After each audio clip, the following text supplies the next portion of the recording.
Now, I do want to say that Jim taught me something really important here. Details are not always helpful. We don't want to go shopping for pain. And if we need a detail, then fine, ask for it. But I found the details just compounded my hurt. I didn't need the full scope, but I did need a full disclosure.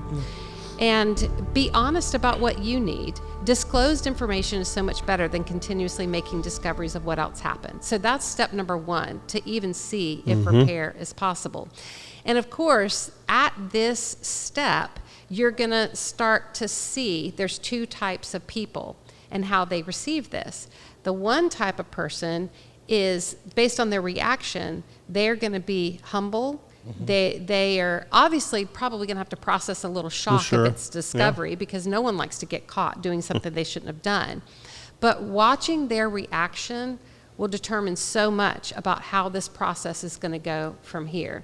And if their reaction is that they're able to self-regulate, they are able to not immediately accuse you of being crazy or blame you or deny it when you have undeniable proof, that reaction is crucial. So if they're gentle and humble, it's going to go one direction. And if they're not, that reaction, that harsh reaction, is going to let you know this may not be likely. And I think that's important to state.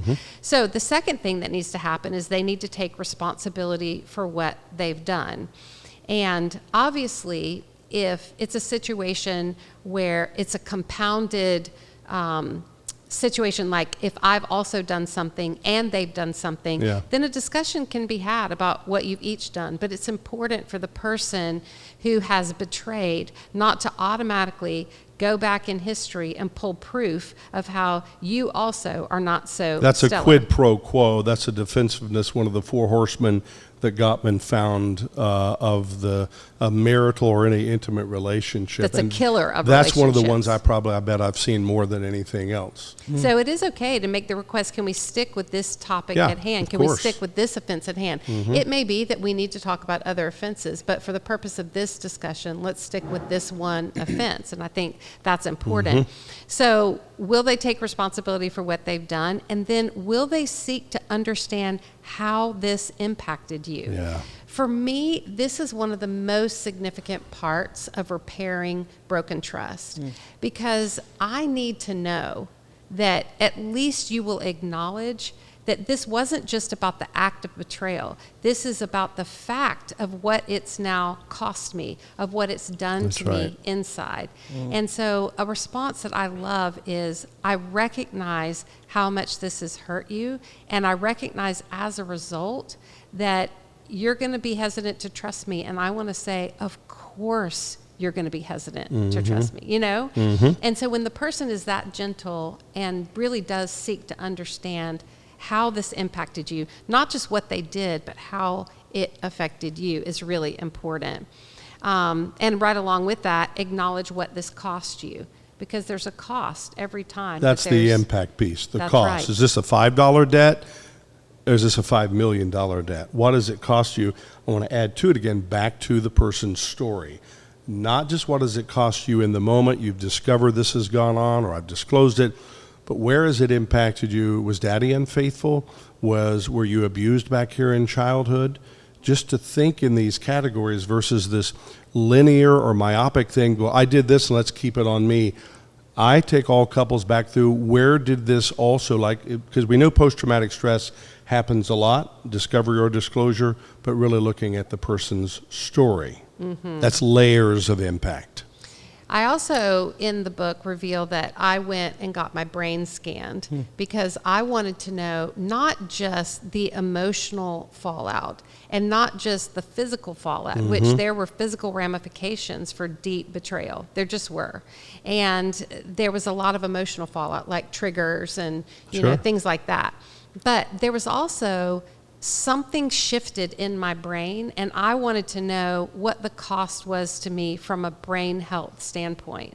And it was fascinating to me as I stood with Dr. Daniel Amen, who scanned my brain. He put up a picture of a healthy brain, and then he put a picture up of my brain. And what he indicated is there were 4 anxiety centers that were lit up, whether I was at rest or whether I was active. And those 4 anxiety centers formed what he called the trauma diamond. Yep. And he could literally point to the cause and effect of broken trust and betrayal and the impact that this had on me. The top part of the diamond was PTSD. Wow. And then one of the other parts of the diamond, that anxiety center being lit up, is it made so much sense when he explained it that is where you can get you can start that process of thought spiraling. And another part of it was you misread cues from other people. You think they look shifty, and they were just like, looking up at the light above. Sure. And so you can when you've been hurt and betrayed and you've experienced trauma, and I mean, again, it doesn't just have to be in romantic relationships. It can be in work relationships. It can be in organizational relationships. It can be with family members, with friendships. There's so many friendship breakups that happen that leave people traumatized. Yeah. So basically, when I looked at the 4 anxiety centers and realized that this didn't just impact me and my emotions, that this had a cost to the way my brain now functions. Now, the good news is through EMDR, through Bible studies, through counseling, through intensives that I've done with you, Jim, and also intensives that I've done with you, Joel, studying the theology behind where to go from here and what beliefs I need to carry that are solid theology, that he can also see that my brain is healing. Praise And God. so it was a sobering exercise, but it was also a hope-filled exercise, that there is help for some of the damages that we could see that actually occurred in my brain. So we don't want to underestimate the cost. There is a cost to this, depending on how big the betrayal and broken trust was.